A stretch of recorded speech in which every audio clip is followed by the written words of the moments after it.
Hey, Biagio here with Denise, Steve's wife. No funny business, I swear. Yeah. You know, a lot of people wonder what it's like to have a camera follow you for the better part of 5 years. So what was it like to have me and Joe chasing you guys around constantly? It must have been different, right? Yeah, I mean, there was two parts of doing it. There's the part where you guys were there. There was the part where we just had to turn the camera on. Right, you had to tape yourselves and do your diary cams. The easiest part to me was when you guys were there because you were our friends. Well, I will say, like, people when they see the movie, so overwhelmingly, much to Steve's sadness, say, "Oh my God, Denise has the funniest line in the movie. Denise is so emotional. Denise is so moving." And I think that's because you allowed yourself to be honest on camera. And so I'm just wondering how you were able to make that leap. I mean, it was what our life was, and it's how I am. And Steve will say I'm painfully honest. I would agree. He would call it mean sometimes, but I... Never too mean. It's honesty. Honesty is the best policy. That's what I think. I agree.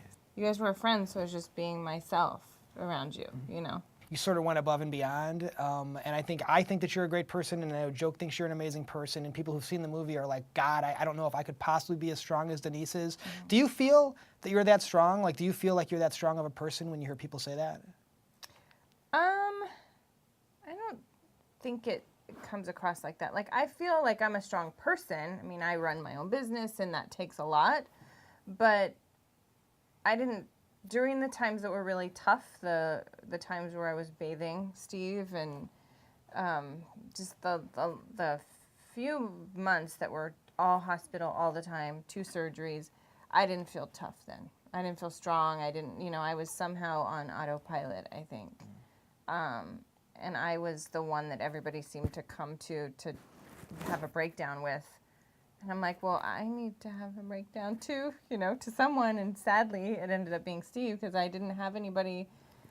And we're like a unit, so we're together. And so we're going to be the ones that we go to each other. So he's the one that ended up getting my little breakdown a few times. There was one part of the movie, which I'm not going to give away, that I wanted the cameras to leave. I didn't want them there. I was like, for the love of God, just go home. But, and the cameras were at my house for 2 days straight, pretty much. And that I was pretty done with. When you watch toward the end of the movie, you'll know the very emotional spot she's talking about. Yeah. Of course, you know, if you pledge, you know, you already know. To the movie, you know, one of the rewards is the movie if you pledge enough. So you'll want to get the movie and see which part she's talking about. Check out Part 2, available to backers only, in the update section of our Kickstarter page. For pledging as little as $1, you can catch the rest of this interview and feel great about helping us bring Steve's story to the world. Thanks, and hope to see you over in Part 2.